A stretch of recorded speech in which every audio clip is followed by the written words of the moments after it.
Right, good afternoon, good evening, and good morning to all our viewers on Facebook Live and here on Zoom from all over the world. Today is a very, very special day.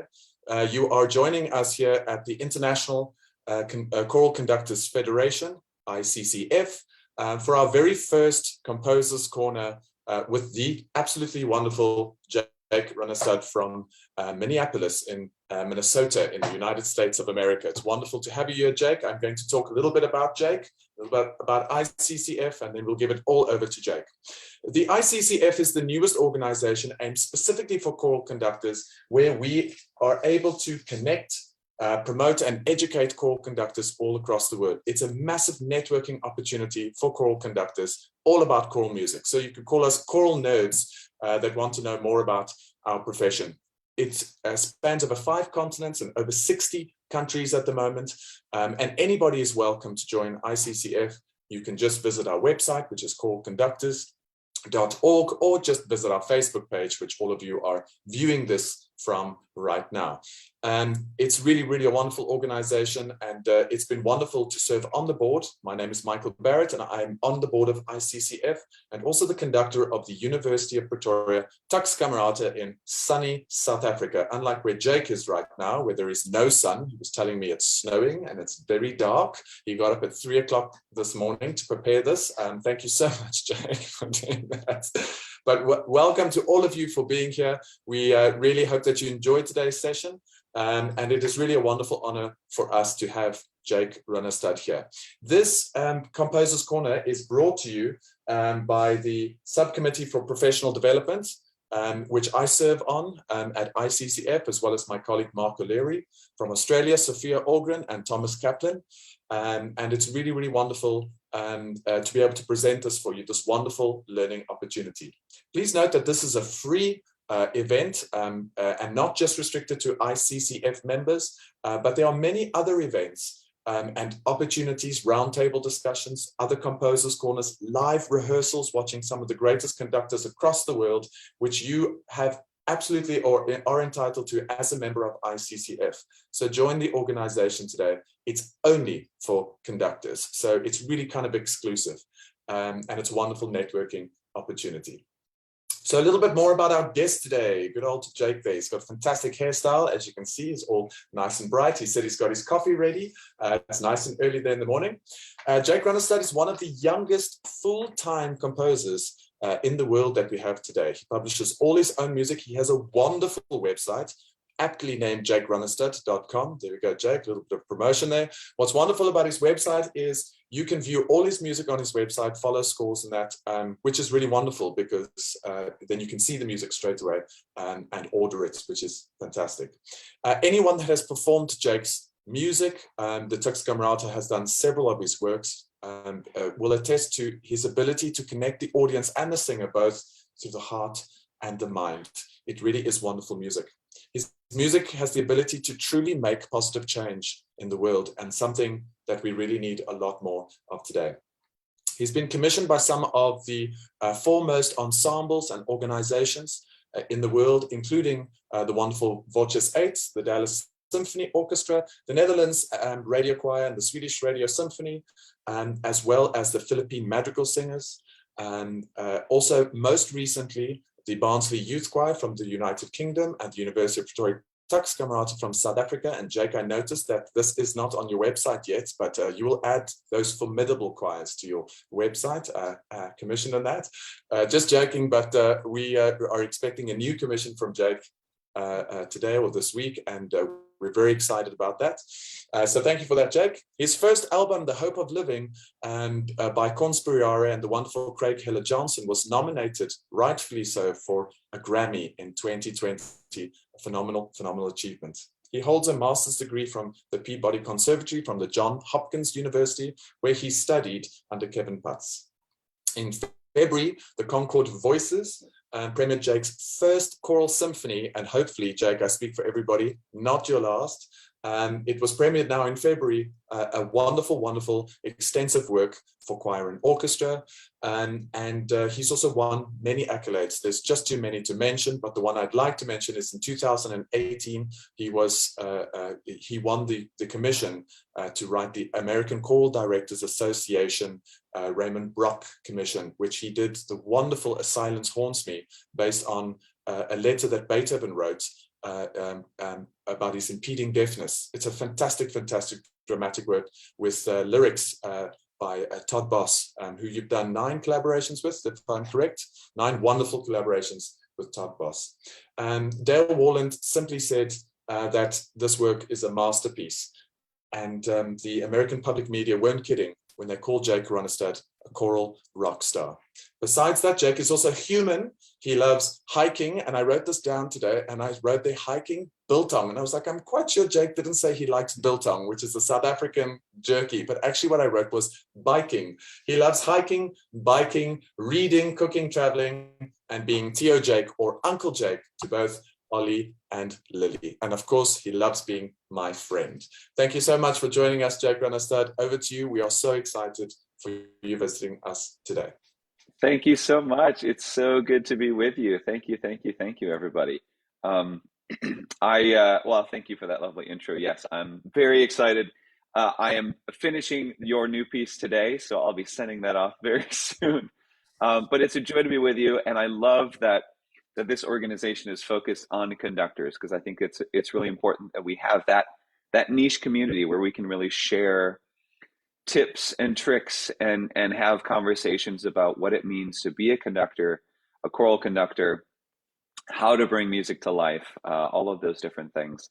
I'll encourage anyone to throw your questions or comments in the chat, and I'll keep an eye on that throughout the session, and I'm happy to answer your questions. I love being able to answer your questions instead of me just talking at you about random things throughout the session, so feel free to put those in there. I thought today I would share a little bit about my background and then talk about my interests as a composer, especially within choral music, my process of creating those works, and then I'll share some examples and some other little secrets to the way that I create. So let's dive in. So I'm from the USA, and I grew up in Illinois, which is, smack dab center of the U.S. I grew up about 2 hours from Chicago, which most of you probably know, in a town called Rockford. I grew up in a very musical family. My parents both have beautiful voices. We sang a lot around the house. A lot of musicians in my family. My grandpa had a beautiful tenor voice, and he sang with a lot of jazz big bands. I have a great uncle who was a middle school band director. My uncle is a choir director. My grandma played piano. Lots of musicians in the family. So I was always exposed to music growing up. When I was a kid, my parents would bring me and my sister to their choir rehearsals instead of getting a babysitter. And so I think from a very young age, I had this choral music swirling around in my head. When I was in middle school, well, a little bit before middle school, we had a piano at home, and I would go to the piano and I started plunking or playing little melodies that I would hear of songs on the radio or elsewhere. And then I started creating my own little piano pieces. So I think that was really when I started creating my own music. And that led to, in middle school and high school, writing a lot of terrible love songs and learning the music of other pop music artists and playing and singing. I was in some rock bands in high school, and when I was in school, I really focused on saxophone, and I played in the band. So I really consider myself to be an instrumentalist and part of that world. So I was in some children's choirs when I was really young, but I wasn't in an SATB choir until my second year of university. And so there was a long time there where I was just playing saxophone in band in middle school and in high school. And in high school, my last year, I wrote a piece for my high school wind ensemble for the band there, which was the first time that I really notated music for other people to perform. And I just fell in love with that experience, of being able to create something that other people can bring to life, can perform, can engage with. So I think that was a turning point for me. I then went to university to study to be a high school band director, teacher. Finished that degree, but when I was in school, I met a composer named Libby Larsen, who some of you might know, who's a really fantastic composer from the USA. And she heard some of my music, and she encouraged me to really consider pursuing a career as a composer, which I didn't know was a thing. I didn't know that you could be a composer as a career path. So I went to graduate school. I got a master's degree in composition. I graduated. I still had no idea what to do with my life, because a degree in composition doesn't, suddenly promise you all of the commissions in the world. And so I had some part-time jobs, and I kept working really, really hard. And then I was able to jump into it full time. So I've been doing it for, let's see, 9 years, 8 years, 9 years now. And it's just an absolute joy. I love being able to work with people like all of you who dedicate your lives to really changing the world through the choirs that you work with.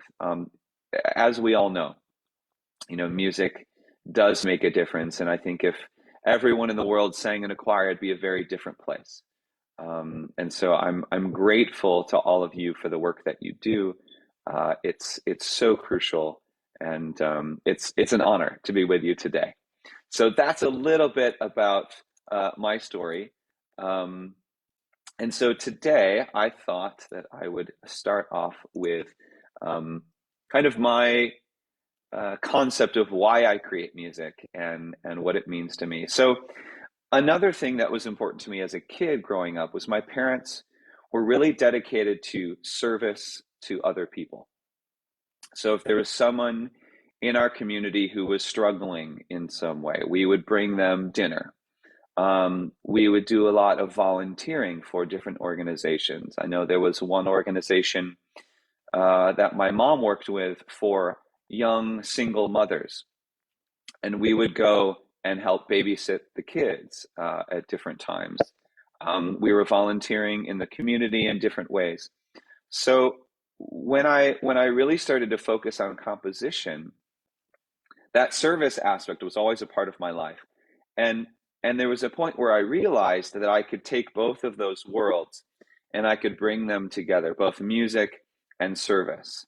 And so a lot of my music tends to explore ideas that might help initiate conversations surrounding these kinds of things, of service to others, of maybe social issues, of ways of fostering compassion, of creating empathy.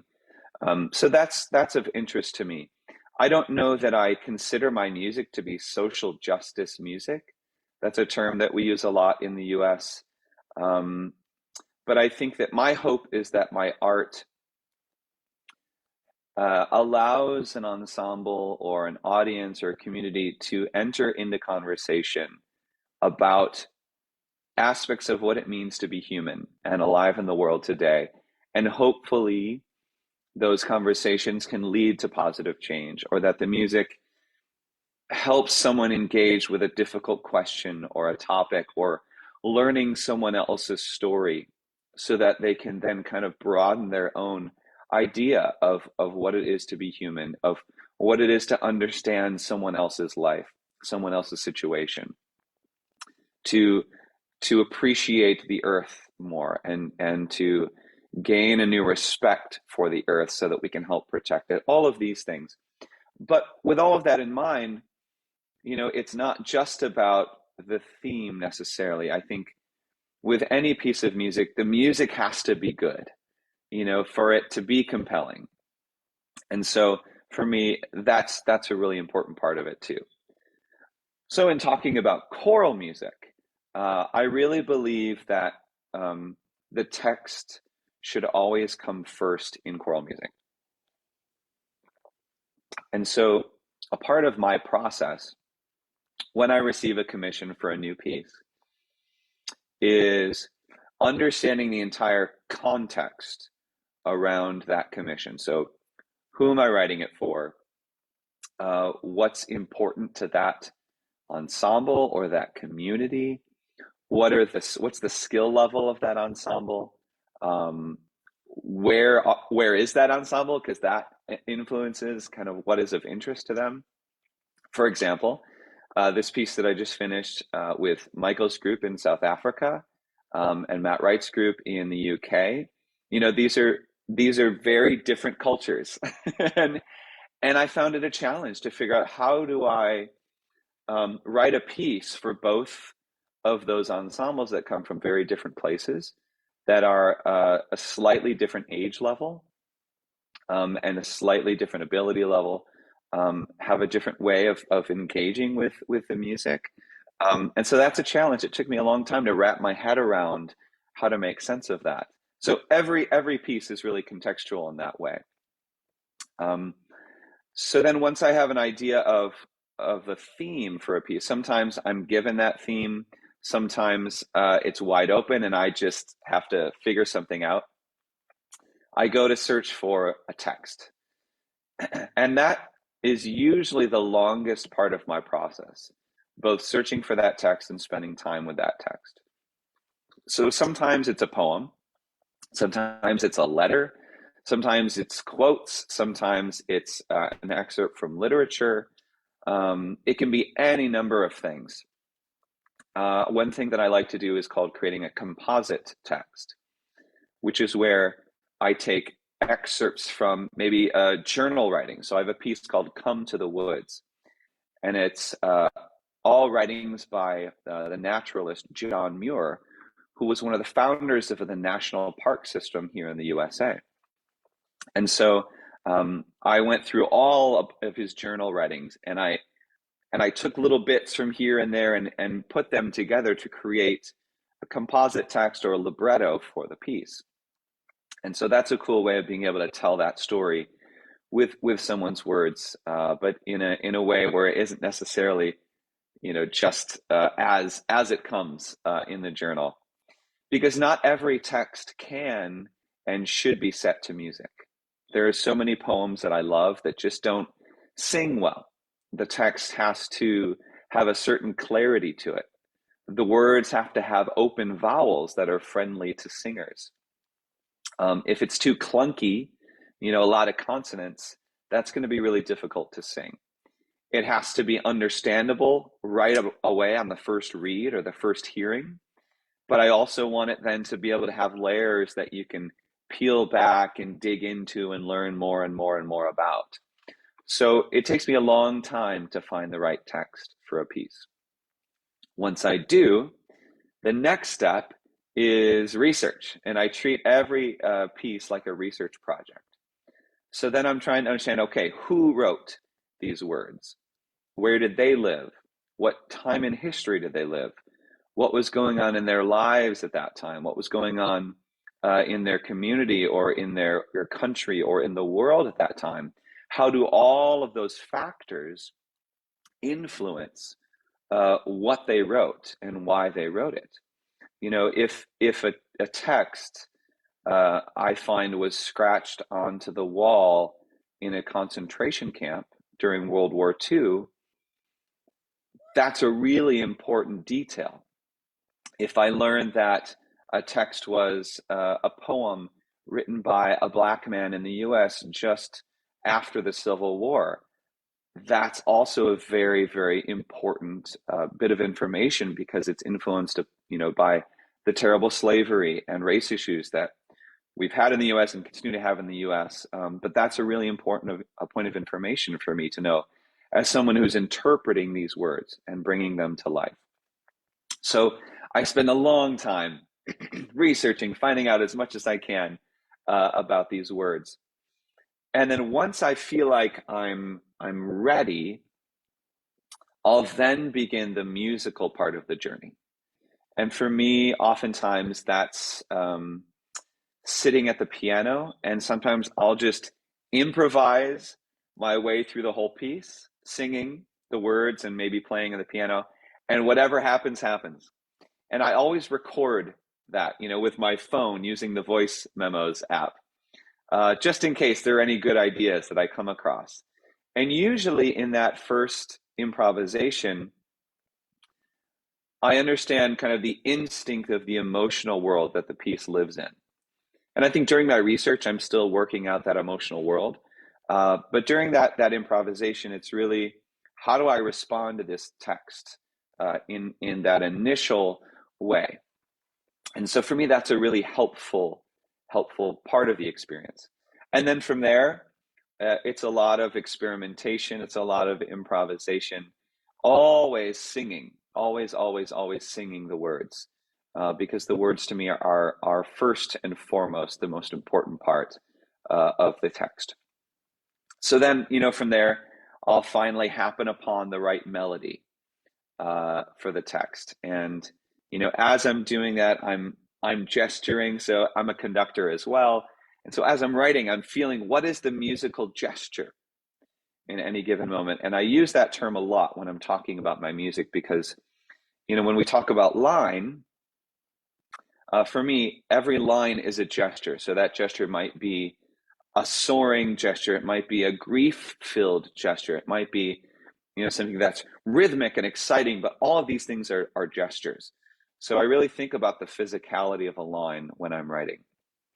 And then, of course, it's working out harmony and counterpoint and all of these things. But I think what's important in my process is I don't write anything down. I don't notate any of the music for quite a long time, because I want it to live in the body, and I want it to live through my voice and feel natural and feel organic before I try to notate it. Because what can happen is, if I try to write everything down right away, then I create music for the notation and not for the breath and the voice and the body.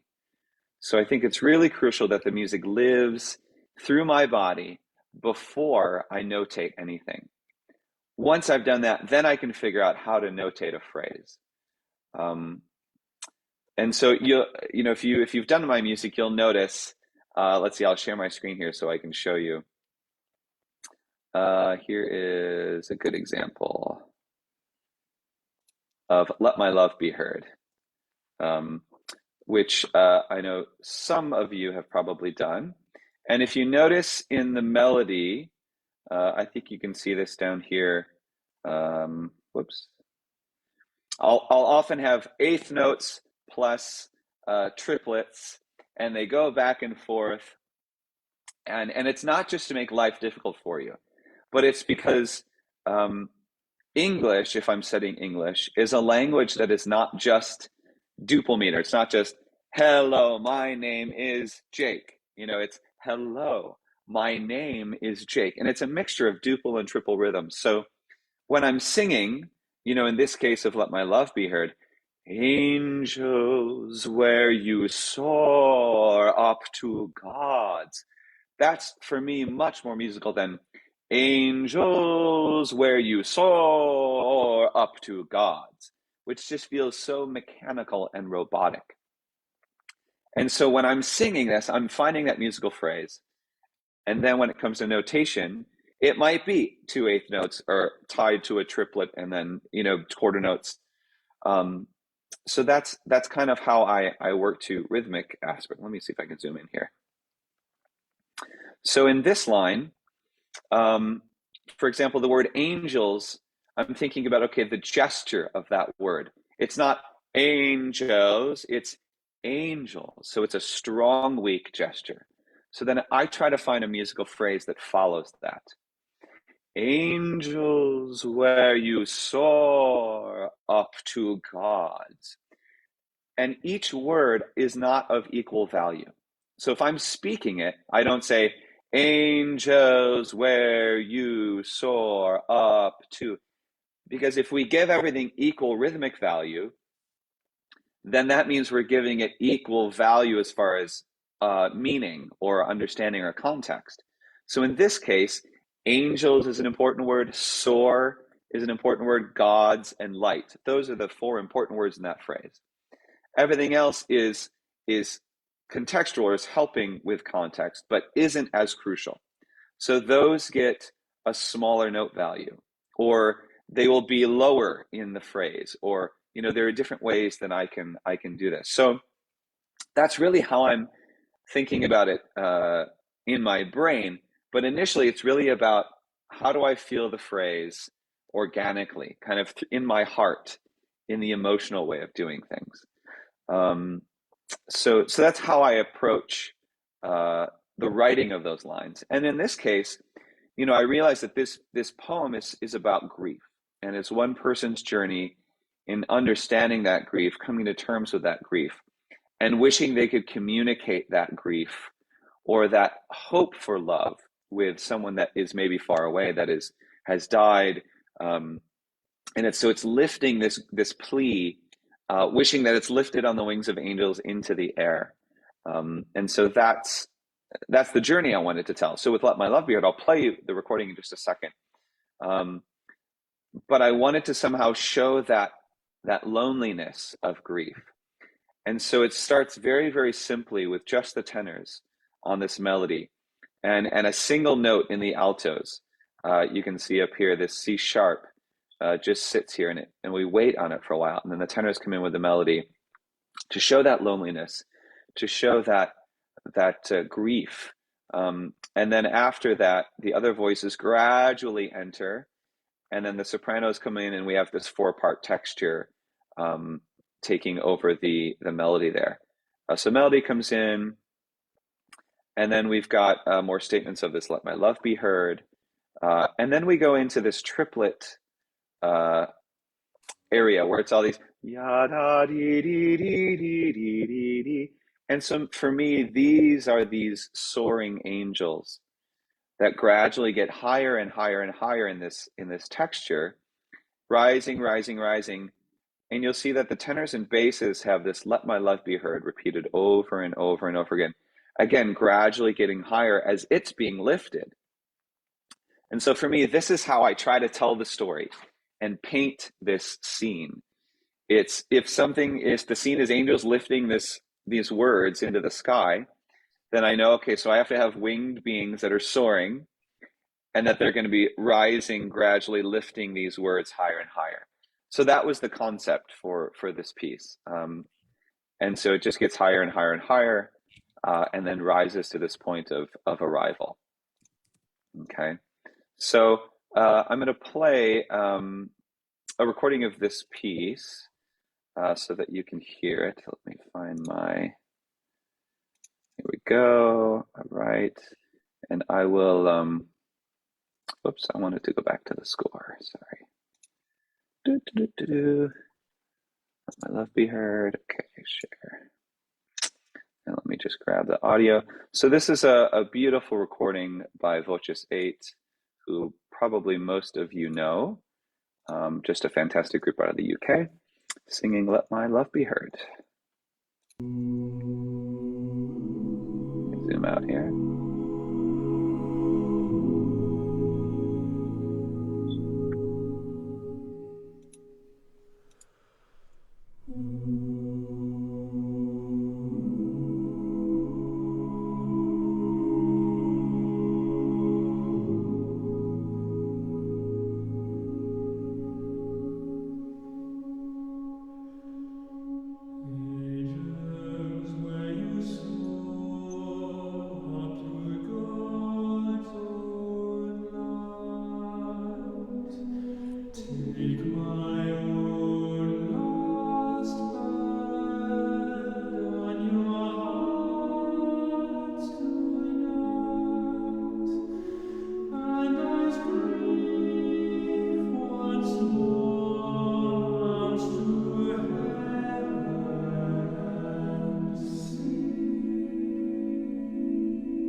So beautiful, beautiful recording. Gosh, I just love what you say it so much. um, Jack, we have some questions pertaining to that. yes, I noticed. I'm gonna grab one more concept. Well, let's see. 26 feeling. Okay, I'll go ahead and answer those here. So we've got how do you come up with the climax of a piece? Do you write the climax first or last? Let My Love, did the opening closing section comes first or the climax? So with Let My Love Be Heard, the melody came first. And actually, I was looking through my stuff and I did find a manuscript of Let My Love Be Heard, which I thought would be interesting for you all to see. So I don't know that I've ever shown this before. So here we go. This is This is a top first, secret. brought to you by ICCF. Brought Thanks to for you joining us by. today. That's right. All right. So here is Oh, wow. this is the manuscript. So let's see. I've got little bits of the melody that are a little bit different. I've got kind of that opening harmonic theme. I've got some chunks of counterpoint. So you can see like in the bottom left-hand corner here, I had some other like contrapuntal idea that didn't keep, that didn't stay. Also down here, I had like In Your Wings, this kind of imitative counterpoint I ended up not using. So it starts with a lot of little basic ideas. And then here, this is a little bit closer to the original with the main theme. So, and I knew that down here there was going to be that soaring section. I just didn't know exactly how it happened. So then here's the soaring section, kind of how I worked it out. You can see I had on the top here, I put up the main harmonic progression, C sharp minor, A, C sharp minor, A, that kind of thing, so that all the counterpoint would then fit into those harmonics ideas. And so it just kept rising and rising and rising. And then, yeah, let's see, here's some other little thematic ideas. Climax down here. So I kind of slowly work out the architecture to try to make sense of it all, and then go from there. So yeah, I don't remember exactly from Let My Love Be Heard which came first, but I'm pretty sure it was the main theme, and then I extract maybe harmony from that, or I extract thematic ideas. So that triplet idea, I knew angels soaring. The triplet is way better than angels soaring with like duple. I think it's just more musical, more fluid with a triplet. So that came first there. Let's see, other questions. Actively look to create word painting when composing. Absolutely. And it's not like, suddenly if we get to the word sky, that everything's going to go really, really high. I think it's all contextual. So I'll probably look more at a phrase or an emotional world than like, okay, this word says bell, so I suddenly have to have a bell tone on that sound. Like that's a little bit hokey.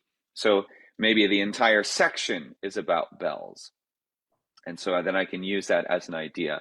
So yeah, absolutely. I think, it's all about communicating the text. How do I bring this text to life? How do I take my cues from the text and do that in a meaningful way?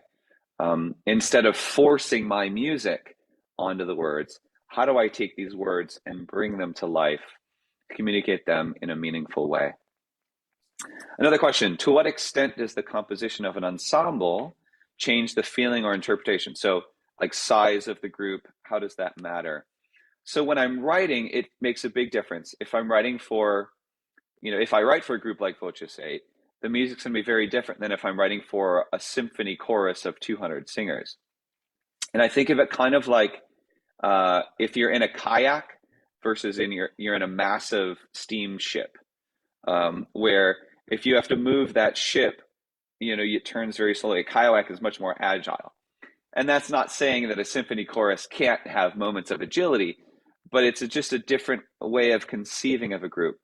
I think that if I'm writing for a large chorus, my harmonic material will be different, because a large group like that, you know, they're not going to be able to really hone in on tight, close harmonies as well as a chamber group can. So that affects the way that I write for the size of the ensembles.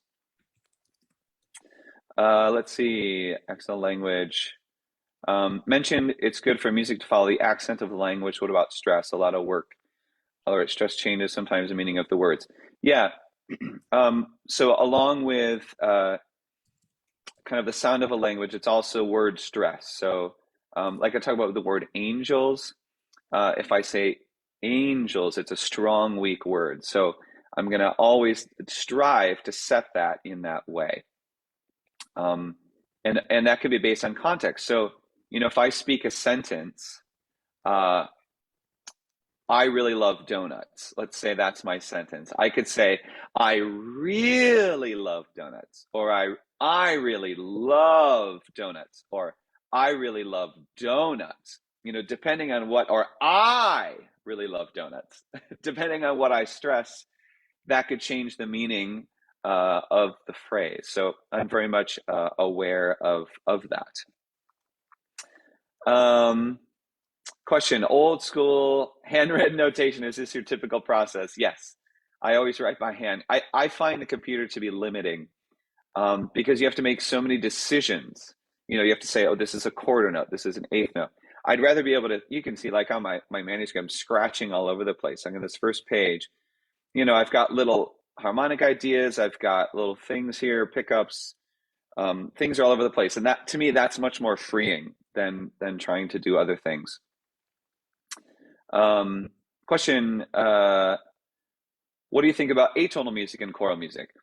I think that, you know, depending on what the music is, we need to use the devices that are available to try to communicate things at any given moment.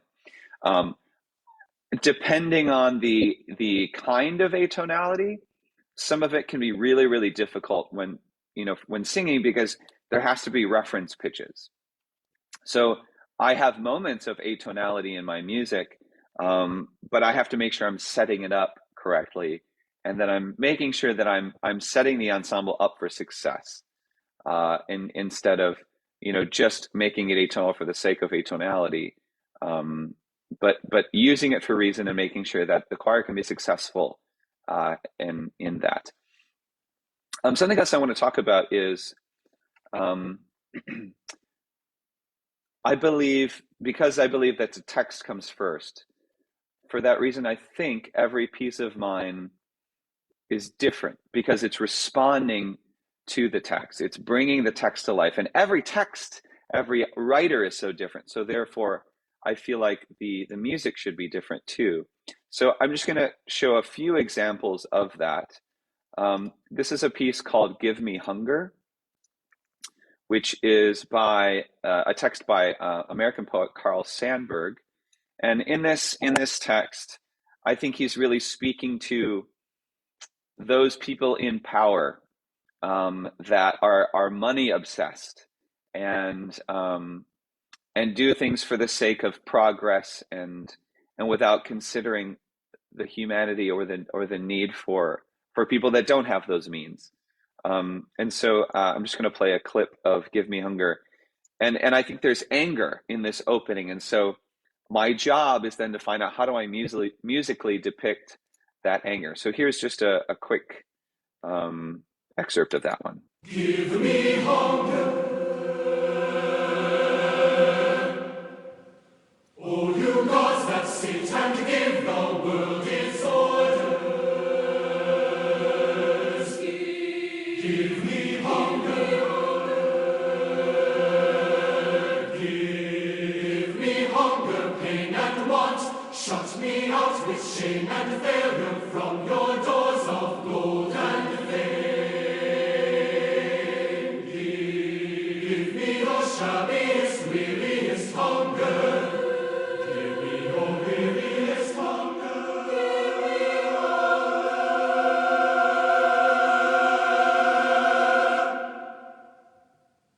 Give me your shabbiest, weariest hunger. And then we go into a fugue. fugato. It's fugue-esque.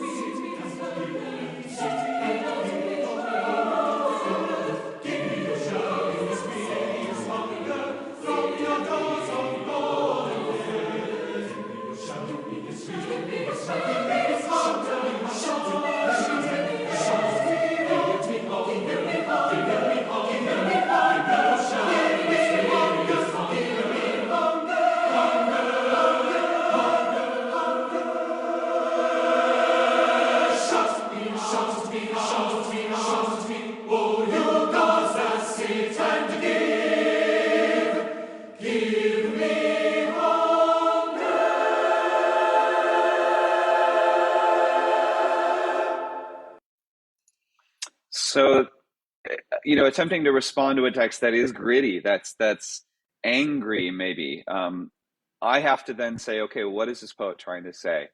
And then how do I communicate that? Again, instead of forcing my music onto it. And of course, it's my own interpretation of what the poet is saying. But ultimately, I want to try to make sure that I'm as true as possible to what the poet is saying, so that the music communicates what I feel like is trying to be said. Let's see, another example of that is, I'm going to play a bit of A Silence Haunts Me. So this is a piece that is a setting of the Heiligenstadt Testament, which is a letter that Beethoven wrote to his brothers, admitting his deafness, admitting that he had struggled, he had thought about killing himself, but he felt he had so much music yet to write. And in this piece, I have to try to depict the life of Beethoven. And so I use some of Beethoven's music throughout the piece, and really wanted it to be a dramatic monologue from the voice of Beethoven.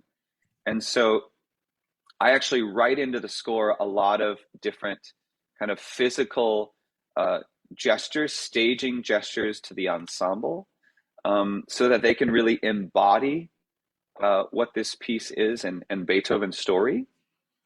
And so let me play you just a little bit of this piece. Let me find it here. Okay,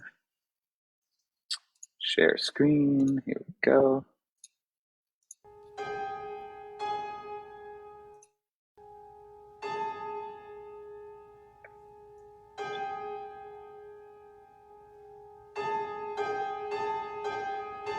So this opening melody is actually the dissonance from Beethoven's Moonlight Sonata, just isolated.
And I'm just going to fast forward a little bit to show you a fugue. I took a fugue from his Third Symphony from the the funeral march, and then used that for a part of it.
So one thing that's really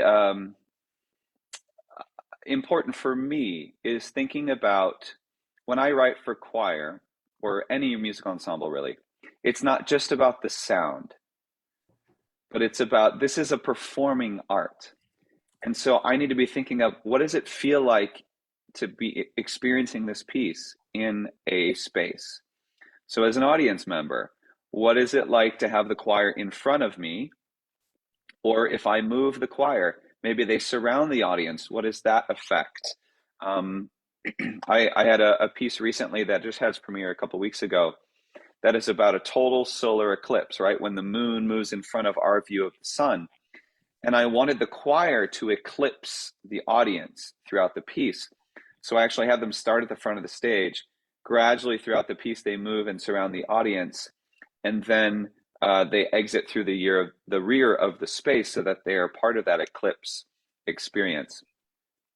So for me, that's really crucial, is what does it feel like to perform a piece as a singer, as a conductor, as an audience member? What is it like to experience a piece in a space? So I use, sometimes I have staging directions, minimal, but staging directions in my music to help with that experience of what it's like to feel a piece in a space.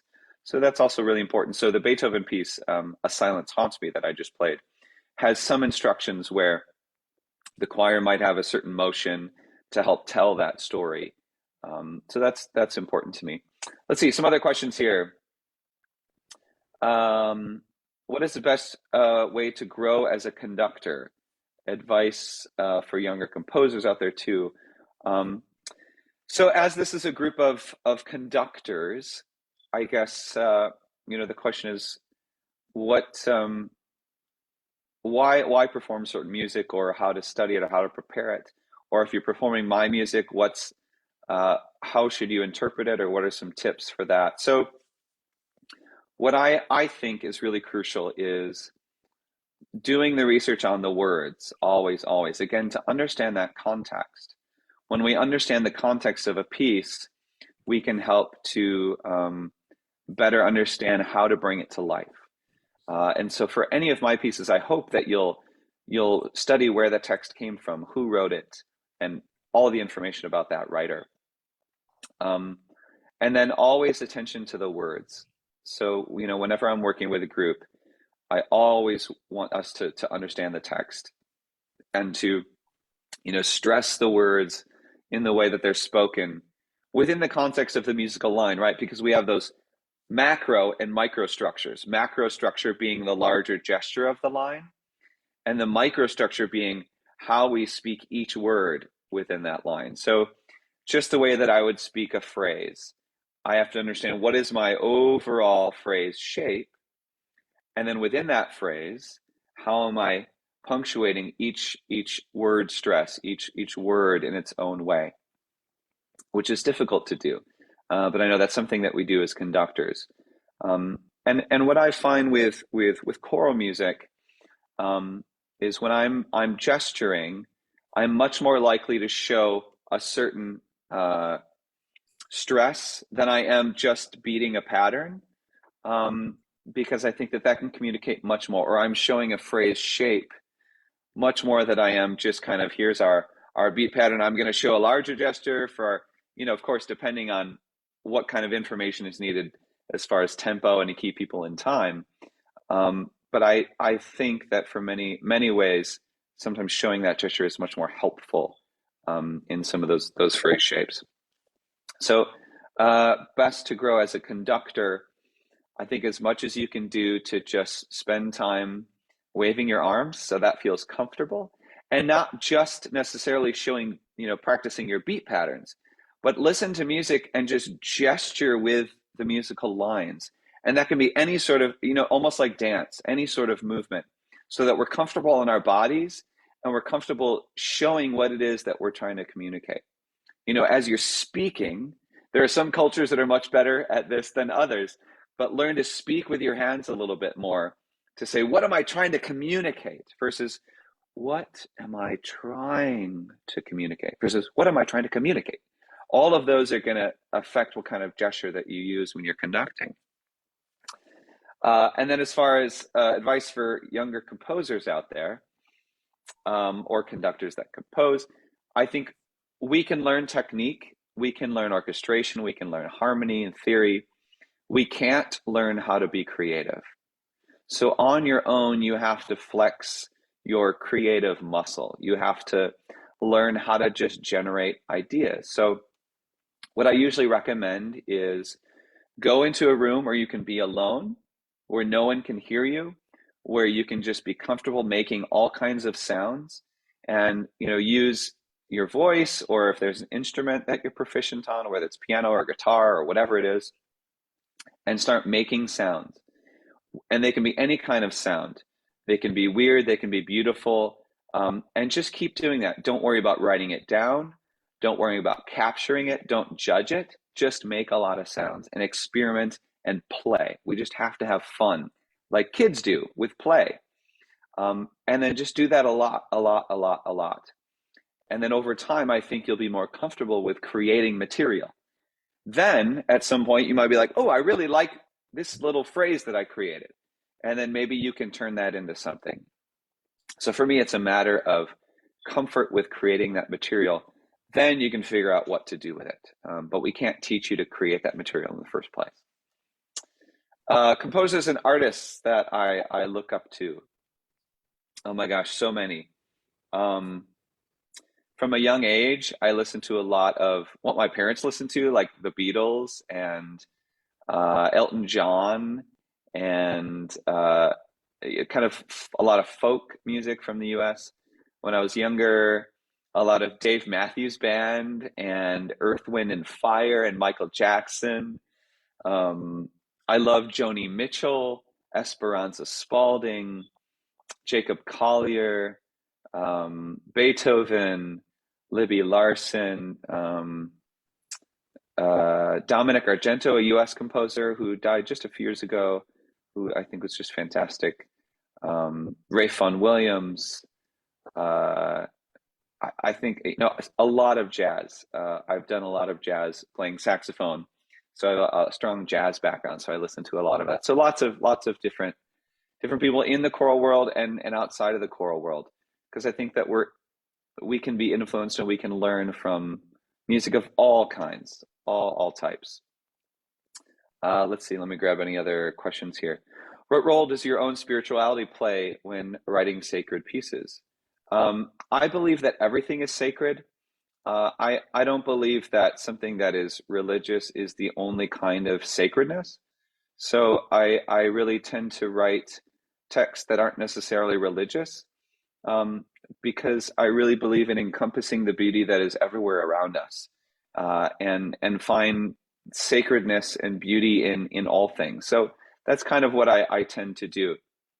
And so, yeah, I think that I'm a very spiritual person, and I find spiritual beauty in art and in people and in the outdoors, in the beauty around us of trees, of plants, of mountains and rivers and lakes. So to me, all of these things are beautiful and worthy of writing about. So I think my music tends to explore all of those things in that way. Which of your pieces are you most satisfied with, and why? um, I think that's hard because every piece, it's like choosing a favorite child, right? It's really hard to do because I love all of my pieces dearly. So I don't know, and it depends on any given moment. One piece might mean more to me than a piece at a different point in my life, or whatever it is that I'm working on at any given moment is like the one that I'm excited about. So, do you ever have writer's block? And if so, how do you overcome this? There are moments where something just isn't flowing, or I haven't quite figured out the correct way forward, or like the true essence of the piece. And so sometimes it's just taking a step away from it for a little while. One of my favorite artists, Ben Folds, he wrote a memoir, and in it, I like how he talks about it.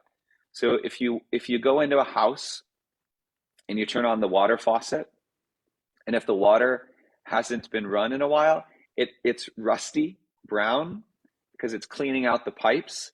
And so you have to let the water run for a while until the pipes can be cleaned.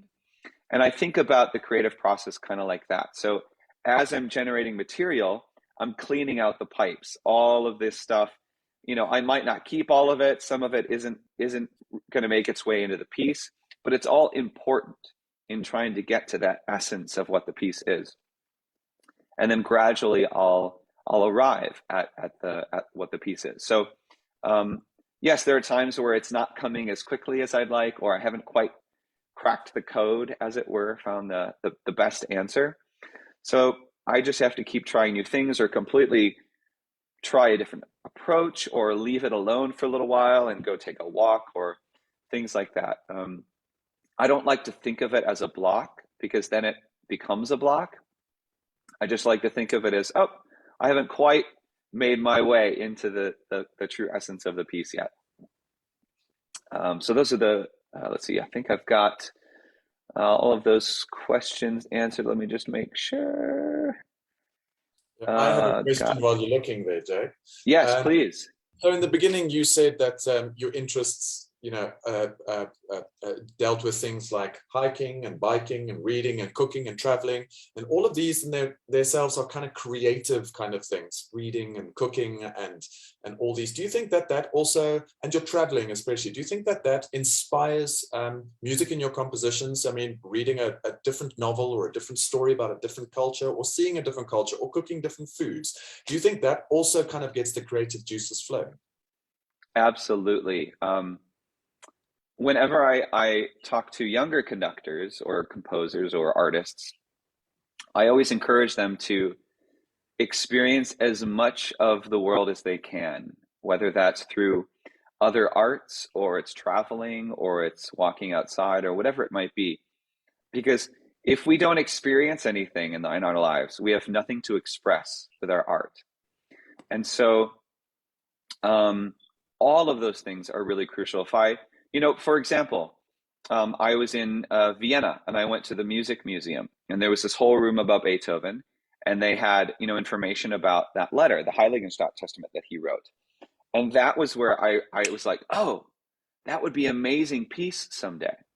So it was through that travel, that experience of something new, that led me to be inspired to create a piece that years down the road I finally created. So yes, all of those things I think are really important to inform us, to widen our concept of what the world is and can be, to learn about other cultures, that we might then say, oh, actually, yeah, I really like that about that culture. I want to use that now in my life. I think those are all really, really crucial things. Absolutely. Let me see what else I have on my list here. So I've talked a lot about text, but sometimes I create music where there is no found text, but it might be just words that I create. So I want to play a piece for you that's called Nyan Nyan, and this was one of my kind of early pieces I wrote when I was in college that has kind of found its way into the repertoire, which I'm really grateful for. And it's all just about fun sounds that you can make with the human voice. So let me play a little bit of this for you, and I'll kind of talk about how I created it.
A very fun performance of Nyan Nyan with that. So that's the other thing too that I think is really fun sometimes is the freedom to not have words so that I can just let my imagination run wherever it wants to go and maybe create a completely different kind of an experience with a piece like that. I've got another one that I'll play for you, which is called Sayai, which is also a similar kind of thing where it's all just a created language. Let's see here. And it uses overtone singing to create this atmosphere.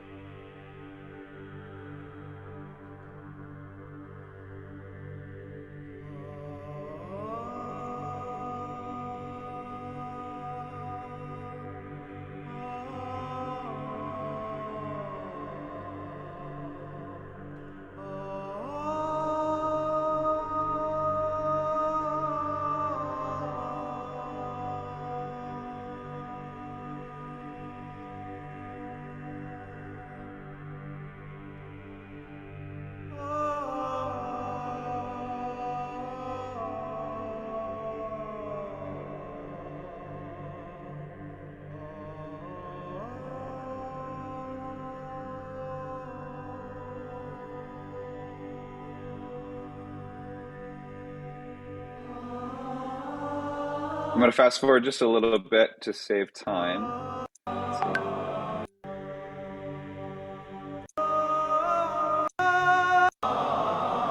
Here we go.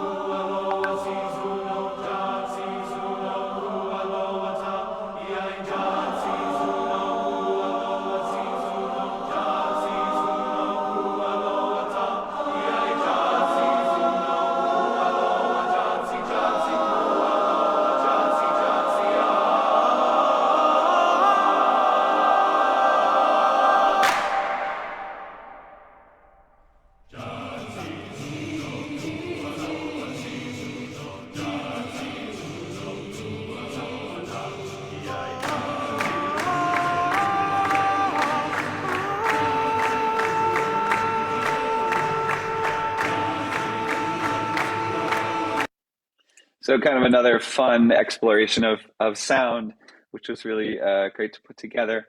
I haven't talked much about it yet or shown you much, but I do write a lot with instruments. Having an instrumental background, I've written a lot for choir and orchestra, choir and string quartet, other variations of that with other instruments, whether solo or ensembles and otherwise. So I want to play you just a clip from my recent choral symphony called Earth Symphony, which just had its premiere a few weeks ago. And this is, they posted a clip on online. So I want to show you just a little clip of, this is the last movement, which is called Recovery. And this piece is imagining if the human species became extinct because of our actions. And it's the voice of Mother Earth lamenting the loss of our species, what made us unique, how we studied Mother Earth with our sciences. And the last movement is, once we're gone, it's her recovery. It's how is she reclaiming everything that we destroyed or that we built over. So this last movement is recovery. I'll play just a little bit of it here.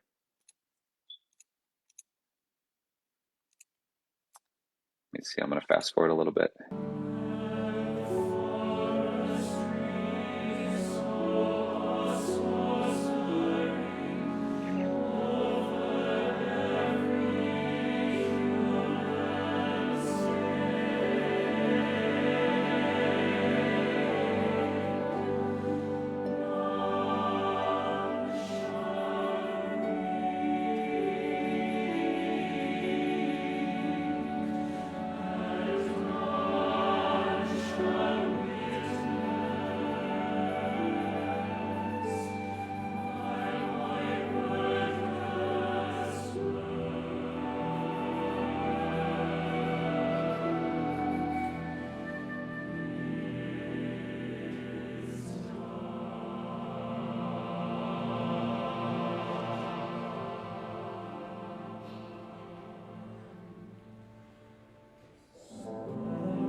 So there's a little clip of that. Whoops, here we go. Earth Symphony, you can go and listen to that full movement on YouTube, and then we'll be releasing the whole piece sometime soon, so that you can listen and watch it there. And just to reiterate, any of these pieces, you can go on my website, jakerunnestad.com, and you can listen to them and read the story behind the piece. You can look at the score. All of that stuff is on there. I've got some more questions to answer here. Let's see. Who were some of the first choirs to test drive your compositions before you became a choral rock star? I had, several conductors early on that really championed my work, which I'm just really grateful for. Philip Brunel is a conductor in Minneapolis who was really supportive of my works really on, and performed a piece at a conference in Minneapolis, and there were lots of conductors in the audience that heard the piece and then went on to program it, like Andre Thomas, who's a really fantastic choir in the US that took Nyan Nyan and really kind of gave that one a beautiful life. So I'm just eternally grateful for so many conductors that early on really supported my career and believed in me, which I wouldn't be here without them. So truly, all of you are so crucial to composers. Without conductors like you, we don't have a career. We don't have the opportunity to have our music heard. So, from all composers, I want to speak for them and say thank you to all of you, because your work is so important and so crucial.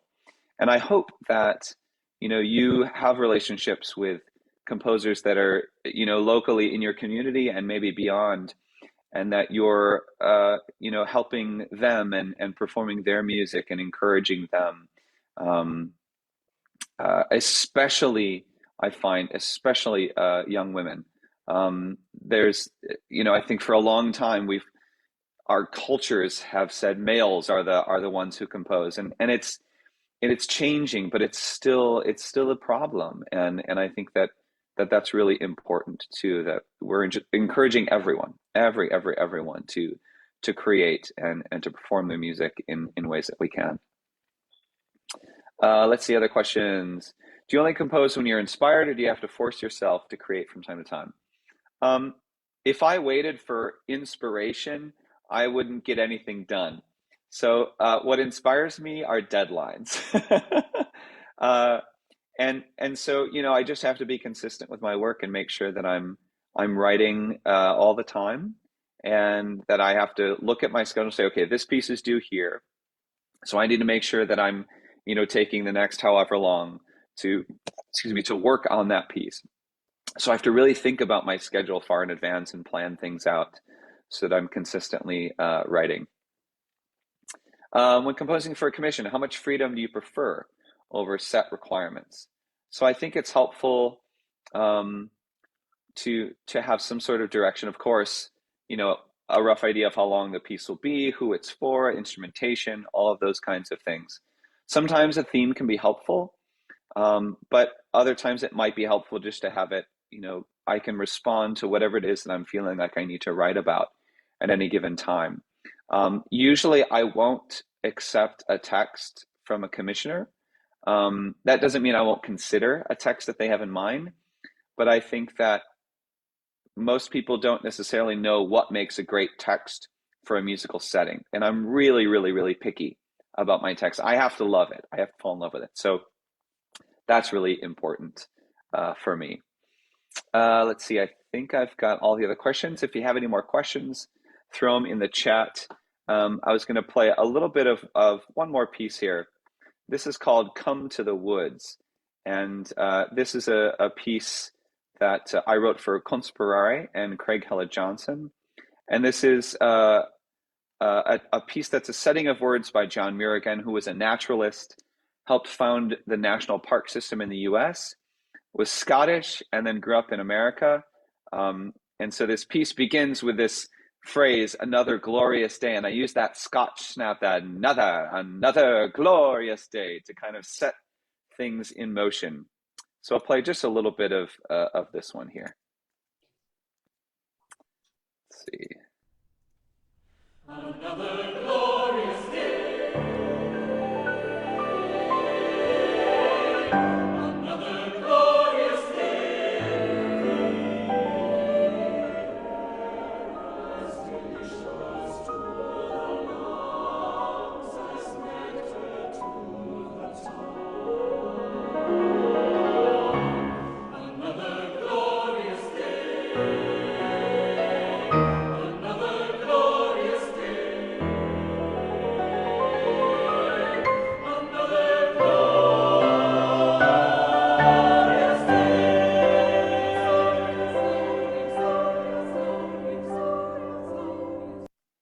All right, that was a really short sneak peek, but I hope that you might go and listen to these pieces. You can hear the whole things again on my website, or you can go to YouTube or your streaming service of choice and listen to all of them there. I'm so grateful to the many amazing ensembles that have done these works and provided recordings. It's really, really special. Yeah, let's see. I'm just making sure I've got all the I have questions answered. You got have another some one? questions here for you, Jake. All right, What I'd hit like, me. just kind of like towards as we reach the end of the session, one thing that I've noticed is that all your music is very different. I mean, diatonically, rhythmically, the way that it's created. Now, do you attribute that to your maturity as a composer, or is it a question of because of your extensive research of the text, which then, kind of makes the music go a certain kind of way? Because all too often we listen to composers' music and it all sounds the same. There's kind of like a distinctive kind of language which could become repetitive, which in all the examples that you've played now is not evident in your music. The one is as different as the other and wonderful in that. Would you like to comment on that? Sure. I think part of it is definitely, each text is different, and therefore the music should be different if it's expressing something that's related deeply to that text. Also, I feel like if I wrote the same piece over and over again, I would be bored to death. And so for me, I need to keep things fresh, and I need to find new ways of saying things. And, that doesn't mean that I don't have certain sound concepts that I might use from piece to piece, but I really do try to find a unique and different original voice for each piece, because I think it deserves it. And because of that, it takes a lot of work on my part. It's easy to just kind of use the same voicings or harmonic ideas over and over in a piece. But I want to find something that's unique, that maybe speaks uniquely to the people that are commissioning the piece, that speaks uniquely to the text itself. I think that's really important to me as an artist. And can you also just tell us a little bit about what we can look forward to in the Jake Runnestad library coming up possibly in the near future? Yeah, so a few weeks ago I had 3 premieres in a row, which was really exciting, but also kind of crazy. But the first one was my symphony, Earth Symphony, which is for choir and orchestra. And so a recording of that will be coming out soon, and the score will be available for that. It's a 35-minute journey, big piece that is, as I was telling you before, the voice of Mother Earth. The text for that was written by Todd Boss, who's a poet and a frequent collaborator of mine. The next one is called El Último Hilo, which is a collection of poems by a Guatemalan poet named Humberto Acabal, who is of a Quiche Mayan community in Guatemala. And the piece is kind of about his life as a poet during the terrible violence and genocide of the indigenous people in Guatemala, what it means to be an artist in the face of all of that difficulty.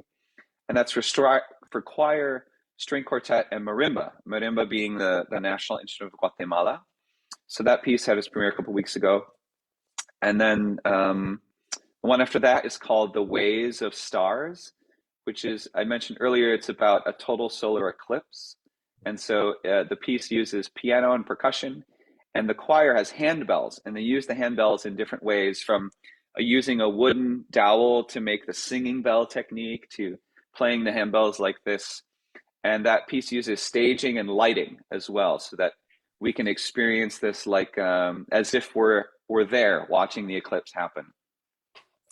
And then upcoming, I've got the premiere of A Silence Haunts Me, which I played for you earlier, the Beethoven piece, with orchestra, so that it can actually be performed immediately before the Beethoven Ninth Symphony, so that we kind of get this introduction to Beethoven from his point of view, and then we can go right into the Ninth Symphony. So that's with orchestra.